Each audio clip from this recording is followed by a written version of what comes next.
Hey guys, welcome back to the Jersey Comic Crew. And on today's episode, we're going to jump into all the Easter eggs that we think you guys need to know after watching Loki episode 2. Come on inside.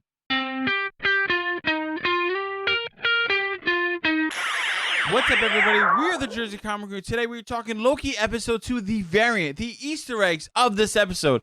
Now, guys, this is your spoiler warning. If you haven't watched the episode, please do, because we're going to talk about the events in the episode while we're listing out the Easter eggs. And also, guys, make sure you do a like, a comment, subscribe to all that YouTube stuff that we need to keep going and keep making more content like this for you guys. Now, Chris, why don't you start us off with the first Easter egg?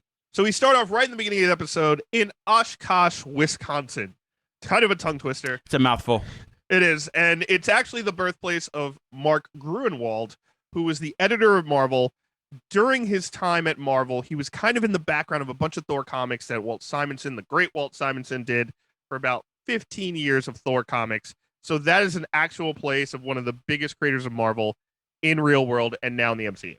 And fun fact, Mobius' design in the comic books was actually based on Mark. So that's pretty cool. Oh, that is cool. So next we get into kind of this, interesting tit for tat where Loki's going on the first mission where they're going to Oshkosh, Wisconsin.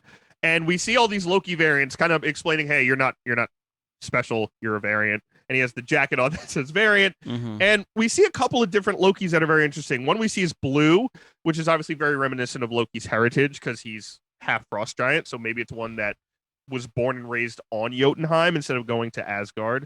We see another one that looks almost like a Hulk variant where he's almost got gamma radiation like Bruce Banner instead, and maybe he became the Hulk.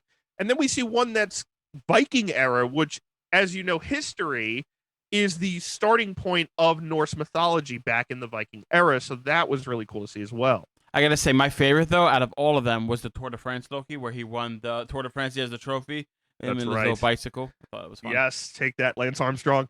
And then we move forward. We see Loki's doing his research in this like epic library part of the TVA. Mobius kind of sits him down and wants him to go through all these files. And he sits him in front of section 372. And now that number is relevant in comics big time.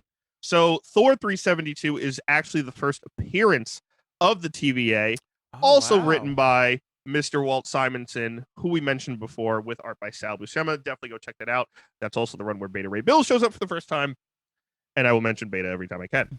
Chris, you were talking about the files, and actually in one of the files, I'm sure you even caught this, they were looking at the Asgard case file where they talk about the events of Ragnarok, where all of Asgard was destroyed. So those files have the events of everything that could happen in the time-space continuum, if you will.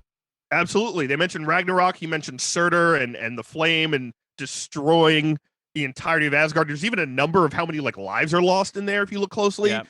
And then we get to a point where we see a screen, the time screen that we've seen a couple times now, and it shows Nidavellir. And that is the same star that Thor made Stormbreaker in back in Infinity War. So we see kind of like the corruption of the time breaking, getting close to that red line, and they're worried about Nidavellir, which, I didn't know was really a planet, but it's definitely a kind of burnt out star that where, Thor made his hammer. So now we get to the climax of the episode. We're in 2050 in the Roxxon massive store, which has taken out Walmart and everything else. And there's holograms outside.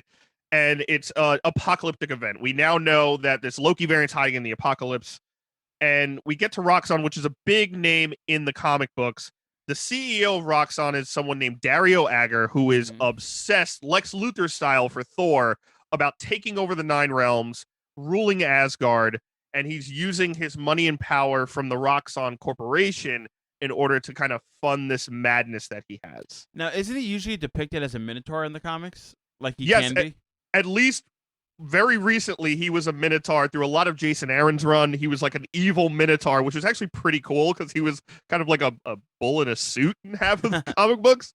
So yes, he was a Minotaur. And now in the store, correct me if I'm wrong, while the TVA is chasing down the Loki variant, like you saw on the shelves, they were like Arm & Hammer products, and not like Arm & Hammer, the cleaning products. I think they're like Hammer as in like Hammer Industries that like made the wannabe Tony Stark armor. Yeah, totally. It could definitely be a hint to Hammer Industries back in Iron Man 2. And also there was, I believe, like a large actual arm holding a hammer, which to me was reminiscent of actual just Thor, right? Like we know of Thor as an, have you seen the picture of his arms lately? Definitely Arm and Hammer is right up that alley. So finally, when we get to the end of the episode, guys, the big one is obviously we see quote unquote Lady Loki for the first time, and she erupts these time bombs that go through the portals to different areas of the time stream. Like she is just messing up the TVA's day. And we see kind of the list of names of a lot of places where she sent them back at the TVA, where we see the main time stream. We see Asgard, which obviously makes sense. Yep. We see Vormir, which is actually the home of the Soul Stone we saw back in Endgame, where, undead, dead Red Skull is. We see Sakaar, which is obviously what we saw in Thor Ragnarok, the planet where, the Collector and the Gambler are, and all that stuff happened. We see Titan, which is actually the homeworld of Thanos, which is a big one. We see Xandar, which was the original planet for the Nova Corps, which got destroyed by Thanos for the Power Stone. We see Hala, which is the Kree homeworld, which we've only seen a little bit of back in Captain Marvel. All these places. And we also see Ego the Living Planet is named as well. So a lot of big time Marvel Comics / MCU locations that we've kind of touched upon or seen fully are being messed up by whatever she just did with this timeline.